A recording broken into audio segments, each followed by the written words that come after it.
who knows that the most expensive thing in your business is you, probably. Specifically, you being stuck doing tasks that you really shouldn't have to be doing, and that you should be delegating. Delegating is what he's going to talk about. As the founder of Trading VA, he's built his entire business on liberating trade and construction business owners from the very software that they bought to be free. So you can buy one thing to help you, but then it starts tying you down. So delegation is probably a pretty important tool. Over 15 years of global experience in logistics, systems, and managing remote teams. He's here to give you the practical playbook to stop doing Simpro and finally start scaling it. Please put your hands together for James Russell.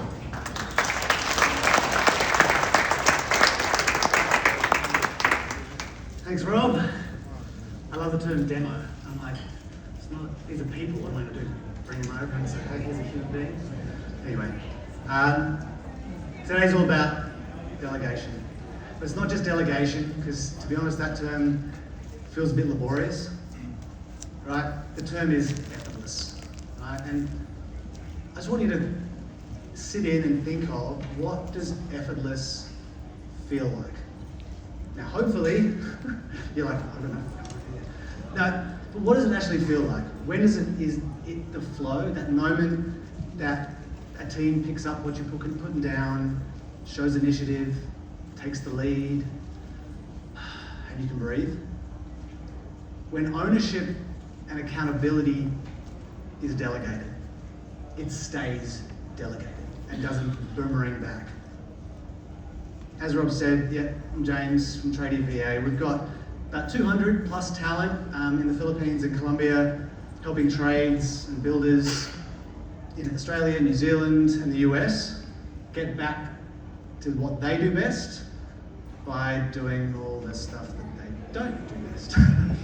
From admin, finance, customer service, estimating. And here's the thing, right? Although, yes, my team is amazing. Love them to bits, culture's fantastic.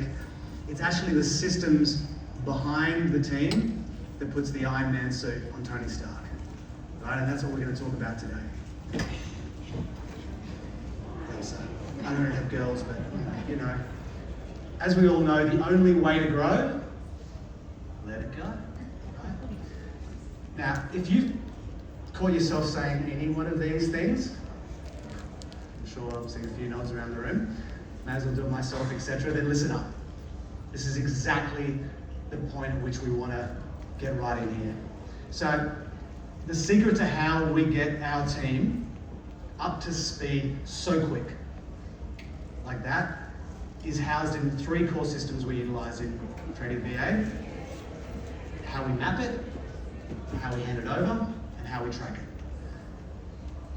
Because the truth is, you don't own your people. You have the privilege of renting them for as long as they'll allow. The only thing you own is the systems that they run. You want to be able to hire for attitude, culture, communications, and then you give them the systems for competence and confidence. And if you can do that, scaling is now effortless. Because you're not trying to hire the mini-me, which we know is a unicorn and it's a myth, and you don't want them anyway, right? With a good virtual assistant now, plus well-backed AI, you can delegate what used to take a specialist with 5, 10, 15 years experience. And that's a truth that not a lot of people see. This first system that I'm going to go through with you today is actually 80% of the solution and makes the rest easy, which is why I'm going to focus on that one part today, the map it. If it's not mapped, it's not manageable. It's about clarity before delegation. As Abraham Lincoln said, you give me 6 hours to chop down a tree, we've all heard it, I'll spend 4 hours sharpening my axe.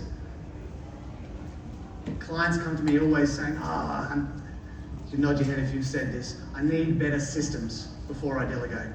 I'm not systemized enough. It's all between my ears. When the truth is, what they're asking for is a better way to row the boat when they don't even know the destination and they don't have a map. 80% of success lives here in these 3 assets we're going to go through today that you can put together within a week. If you start today, you can put together within a week. If you worked with us, it might take a few hours. We obviously already have the templates. You're not a special snowflake. You know, how many of you go, oh, I'm different? No, you're not. Right. The three, like I said, they don't have a map. It's a beautiful acronym. Yes, AI helped me with that acronym. GPS, right? These are the three assets you can build within a week that will make delegation effortless. Give the handover, the tracking, the other parts, it'll be easy when you get these three. The goals, the objectives for your talent, clarity over the path of the business, and what we call scope. So the first asset, which is goals. A lot of people, how many of you guys got a, put up your hands if you have an admin in your office? Admin, right. It's not an effing role, right? A role is an objective, right? You invest in talent, you put money in talent, that if you didn't, where would it go? In your back pocket, right? So it's got to be for a reason. Why are you investing in this person? What are, we like to call them the sleep at night objectives. Because these are the things that, if they were achieved, they would help you sleep at night. They're the things that are going to move you forward. You are paying for outcomes, not hours. Same goes for whether you're getting a VA, whether you're getting talent on site, a tech, doesn't make any difference. It's about identifying what are the core outcomes that if you ask that talent, and I'm going to ask you guys this question too. If you said to any of your team, just walked up and said, how do you win? Tell me in 2 sentences. How clear are they going to be? That's what we want. We want to make sure we could ask that question of, hey, on a scale of 1 to 10, 1 being you haven't started learning it, 10 being you are nailing it consistently, are you going with your objective? What's your biggest bottleneck? What's the next step? How's that for a performance review? Pretty easy, right? Completely self-assessed, completely aligned, and moving towards your objectives. Again, this is about, and this delegation is not normal, what I'm going to go through today. It's nothing that most people do in their business. It's about delegating ownership and accountability. Again, that was just an example of one exact person in our business and their objectives: communications, compliance, finance. Bigger companies, they may only have one. Smaller companies, that one person will be doing, let's say, 3. It's usually not any more than that. So once you've now got that clarity and you've defined the objectives of the talent, so that they've already got ownership over the outcomes. What they don't know and what you need next to map, the second asset, is I'm going to ask the same question, but not of your talent. I'm going to ask the question of your client, or of you about your client. How does your client win? What is the critical job flow that, if performed, ensures that every single one of your clients gets the value you have designed? Because although the customer defines the value, right? They're going to come to you saying, my lights are off. You can't change the value they want. They want their lights turned on, right? But you can. It is you who determines how that value is delivered. The only time a customer will tell you how to do your job is when you don't tell them first. So the second thing you want to make sure is mapped in your business is your critical job flow. Now, I tend to think this is a bit of a fun activity that you can actually do with your team. Now, we've got templates for every industry that you can just edit. But if it's something you haven't done yet and done visually, bring your team in, use some post-it notes, and map it out. Every business is the exact same. Someone comes in with a problem, your business is the bus, your job is to deliver that, to solve that problem and prove that you have solved it. That's the loop that we're closing. It's as simple as finding out what those problems are, step by step, putting them on post-it notes. What are the activities that we do?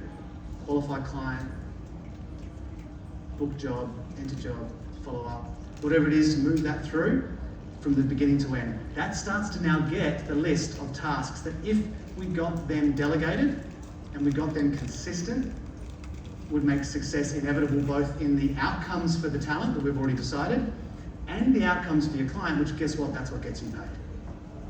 So that's the second thing you want to make sure you have mapped. This is before you start delegating anything.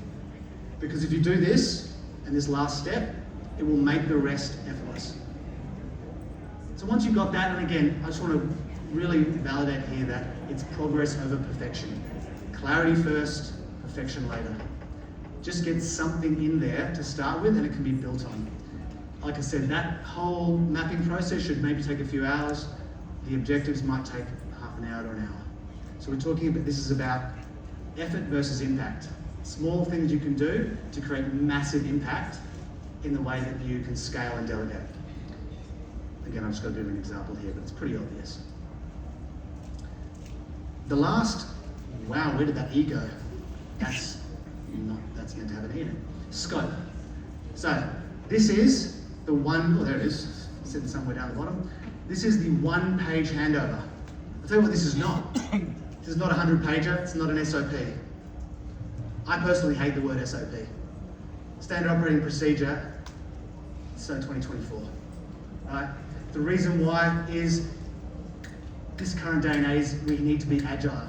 AI is turning the world into, your SOP today means F all tomorrow.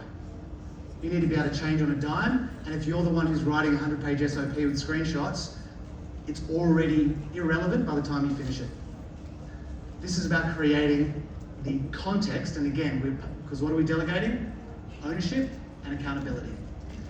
One pager that you're going to use for each of those tasks before you delegate it, and it's scope.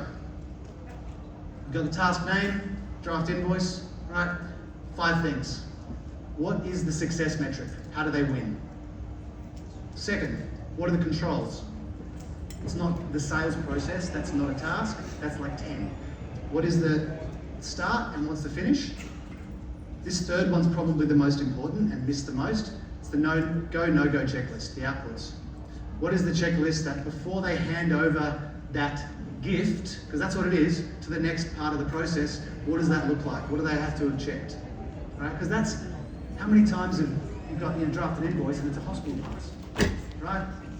And all you got to do is go and redo the whole thing. So what does it look like if you're the one standing there receiving it to have a beautiful wrapped up gift? That's the checklist. Then resources. What are they going to need? Resources, data, contacts that they're going to need to do the job. Last, escalation and impact. Now, when we go back, we're handing over ownership and accountability. They need to know what happens when this is done well. What's the impact to the business? And when this is not done or done badly, what is the impact to the business? And how to escalate if shit goes wrong, right? So when they get stuck. Now, again, 5 things. What I generally suggest, 80% of my clients are ADHD, 5-minute attention span is probably about max. Set a Pomodoro time for 10 minutes, that's how long it should take you to write one of these. Don't get stuck. Again, progress over perfection, right? This is about getting it out, getting the ownership there, and starting the continual improvement cycle. Let it go, right? So, GPS, that's what you need. Get the goals, make sure the outcomes are clear. Make sure that your critical job flow is clear. This is, by the way, this is an example of draft invoice with a win metric, trigger, output. But we kind of know, right? If you're going to take the data from the team on site and you want to make sure you draft the invoice, have they got all the actions listed? Have they got the next steps put down? Materials, margin, labor component, grammar, whatever the things that you need to make sure happen before it gets sent off, ready to send, right? These aren't rocket science, they're stuff you already know. 10 minutes should take to write most of these, but it will also make sure that these final 2 stages, the offloading process and the tracking process, piece of cake. So the last part, like I said, is scope plus. The only other thing they need is context.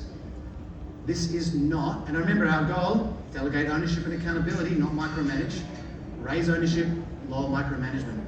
But they do need context, which is very simple. It's just the team or you, whoever currently does this job, even if it's done really shit, right, and you don't have a system, record yourself doing it. Just press record, there's plenty of tools. We've got a custom app that does this, but you could use Loom if you want. Just get recording of these tasks and throw in the content. This is not a how-to guide, this is how we would, because that's rubbish. Right? We want real life scenarios. All we're building out here is variables and context. Because you're not a special snowflake, your business is no different than another HVAC, except for why you make the decisions you make. It's your decision-making modalities that we need to suck out of your brain, and that's what your talent's going to need to know in order to attach all the variables of any of these jobs and start to build out that standard operating procedure themselves. Because chefs should not write recipe books, right? You guys, your team, you're the chefs. I want you to bake the cake. That's it. You bake the cake, video yourself baking the cake. The talent is then going to write the recipe, bake the cake, and you make sure that the cake tastes like your cake. I know it's a very simple analogy, but that's what it is. You're handing that over to them and they're taking ownership. As soon as you start writing out SOPs, you're already shutting down the initiative. You're already the guy who knows everything. How many of you are the guy who knows everything, that single point sensitive where everybody comes and asks the questions? It's because you're giving them too much and too little. Too little context, too little framework, too much structure and steps. Now, like I said, I'm not going to go into the last two stages, which is the how we offload and how we track it, because I truly believe that if you get this first step right, the other two steps become irrelevant. They become so easy. But I will just lead into, this is the second step, which is the offload, what we call the offload cycle, which is taking that data, the videos and stuff you do, talent then creating the SOP, asking questions, creating the knowledge base, doing their own recording of themselves doing the task. Now they're taking ownership of that standard operating procedure and owning the updating of it as well. Because like we said, tomorrow will be different. There's going to be a new tool, you're going to walk out of here, there's going to be some dashboard, something else you pull into your business, and those screenshots you wrote yesterday, irrelevant. At least you're not the one having to update them. That's them. And before you know it, they know Kung Fu. Now, I know I made it sound simple, but those first few things are so key that it does make that second and third parts. You're going to need to offload it and you're going to need to track it to make sure that 3 months later, the quality and control is still the same. But they are easy. A couple of checklists here and there to make that happen, as opposed to the first part. David Allen said it best. Overwhelm is purely just an unclosed loop. Right now, all these things are sitting inside your head, going round and round. There's so many things that are stopping you from delegating. I don't have good enough systems. I'm not ready. I'm not this. I'm not that. Whatever's going on in your brain, I can't record it until I know what I'm. Blah blah blah blah blah. To get that closed loop, you've got to get it out and get that feedback, and you've got to see that these, whether it's a virtual assistant in my team or someone you already have in your business, has the power. You just need to endorse them. So, like I said, I've given that first part as a bit of an overview, but I'd really like to return it out to here for a bit of Q&A. Anything, it could be nothing's off the table, no questions off the table. The first question, I'll take Fred's lead and go, first question gets a stop doing dumb shit notebook. So, yeah, questions.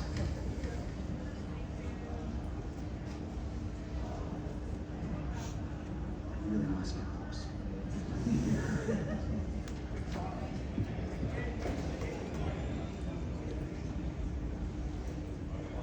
Yeah, go for it.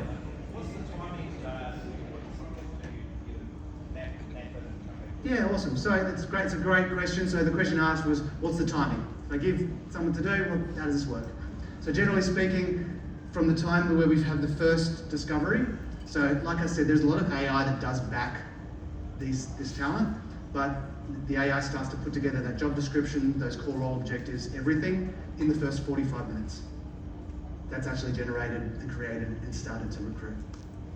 While the recruitment happens, which is 2 to 3 weeks, we install the software that I mentioned that starts to pull out the data out of the people's brains in your business that needs to be delegated and starts to create training manuals.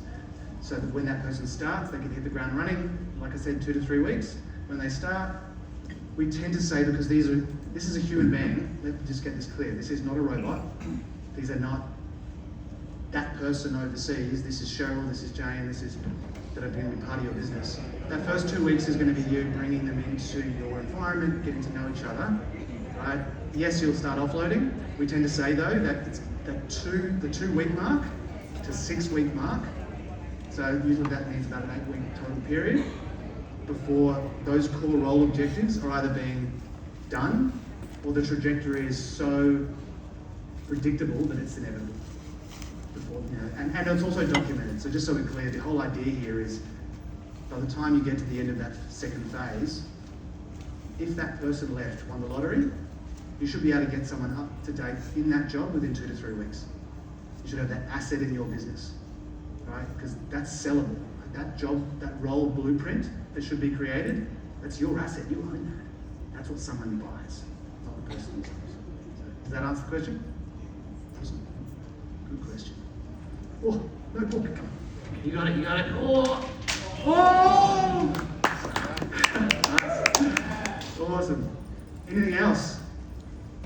Oh yeah, go for it. What do you find most roles that you guys are providing between those? Yeah, so it's about 60 to 70% of our team I would call general administrators. So they will have 2 to 3 core role objectives between communications, finance and compliance. So making sure that everybody's kept up to date and no one's asking where is my ... Probably the biggest benefit is what we call compliance, and I don't mean regulatory compliance, I mean compliance to the systems and processes and the data integrity and things like Simpro. So it's job auditing, it's chasing your technicians, the team, collecting that data, making sure it's entered in right, and then transferring that to invoices, quotes, whatever it happens to be.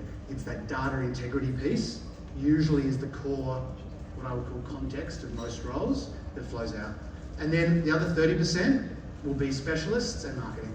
Marketing's not a massive part, so it's a bit of the job, but 30% will be electrical engineers, mechanical engineers, schedules, ops, stuff like that. Is that? Yep. Yeah. Awesome. Yes. How do you get a feedback loop? How do you get a feedback loop into the process where the VA can learn when there is a mistake that gets picked up?